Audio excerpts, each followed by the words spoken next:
Une autre opération qu'on fait beaucoup avec les couples de variables aléatoires, c'est de faire des lois conditionnelles, exactement comme on a calculé des probas conditionnels pour les événements. Mais cette fois, les événements, ce sera défini par une variable aléatoire. Donc vous imaginez x et y, deux variables aléatoires, et un élément petit x tel que la proba de x soit égale à x strictement positive. Je vous rappelle, ça c'est une condition indispensable pour avoir le droit de faire une proba conditionnelle. On appelle loi conditionnelle de y sachant x égale x la probabilité que y soit égal à appartienne à petit a, sachant que x est égal à x. Autrement dit, on est en train de regarder le comportement de la variable y en sachant comment se comporte la deuxième variable. Parce que quelquefois, vous avez besoin d'informations sur x pour en déduire de l'information sur y.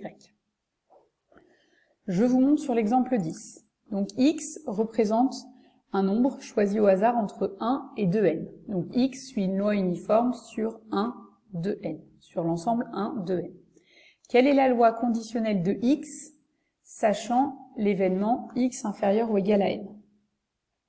Donc ça veut dire, ok, la variable aléatoire, on sait qu'elle prend ses valeurs entre 1 et 2n, mais quelle est la probabilité que elle vaille 2 par exemple, sachant qu'on sait déjà qu'elle est inférieure ou égale à 100. C'est ce genre de choses.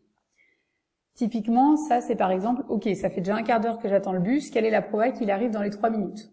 Bon bah ça, vous vous êtes sûrement déjà posé la question, ou pour le train, ou pour n'importe quoi, est-ce que ça vaut le coup de continuer à attendre ou pas? Bah finalement, on peut calculer une proba un peu pour estimer est-ce que ça vaut le coup ou pas d'attendre le bus.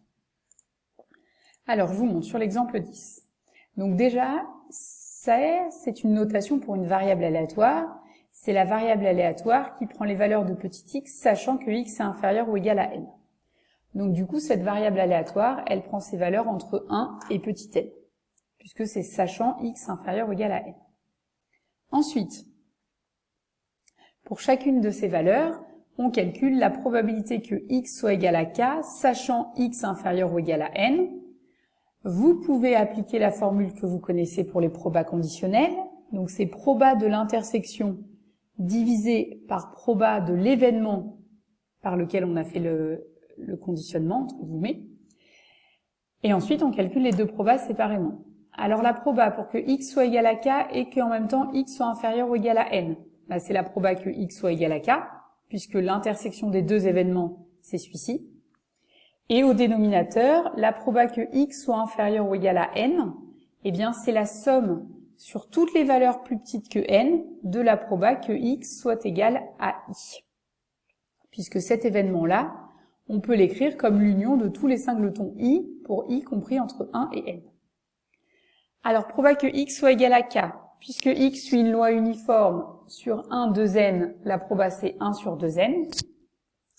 Et ici, cette proba, elle vaut aussi 1 sur 2n, mais comme on l'additionne n fois, au dénominateur, on obtient n sur 2n.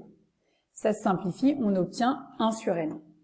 Donc finalement, cette variable-là, x sachant x inférieur ou égal à n, ça suit une loi uniforme sur l'ensemble 1n. On aurait pu s'en douter et le dire directement, mais voilà, c'est pour vous montrer un peu comment on manipule. Ce qui va être un tout petit peu plus intéressant à faire, c'est quand ce sera pas la même variable avant le sachant et puis après le sachant. Comme ça, ça vous donnera le comportement de y quand on connaît déjà comment se comporte x, ou le comportement de x quand on connaît déjà comment se comporte y. Ça peut être utile. Alors, de nouveau, comme avec la loi conjointe, si vous connaissez les lois sachant, vous allez pouvoir en déduire la loi de la variable x directement. Donc par exemple, on repart de cette égalité-là. La proba que x soit égal à petit x, on l'a écrit comme cette somme. Imaginons qu'on ne connaisse pas la loi conjointe de xy, mais qu'on connaisse simplement la loi de x sachant y. Ben ça tombe bien, la proba de l'intersection, vous pouvez la remplacer grâce à la formule de Bayes par cette expression-là. Donc, si vous connaissez la loi de x sachant y et que vous connaissez la loi de y, eh bien, vous en déduisez la loi de x. Et à l'inverse, si vous connaissez la loi, enfin, pas à l'inverse, par symétrie, si vous connaissez la loi de y sachant x et la loi de x, eh bien vous pourrez en déduire la loi de y. Donc ces lois conditionnelles, exactement comme les lois conjointes, elles peuvent vous permettre quelquefois d'obtenir des propriétés sur la loi de x ou la loi de y.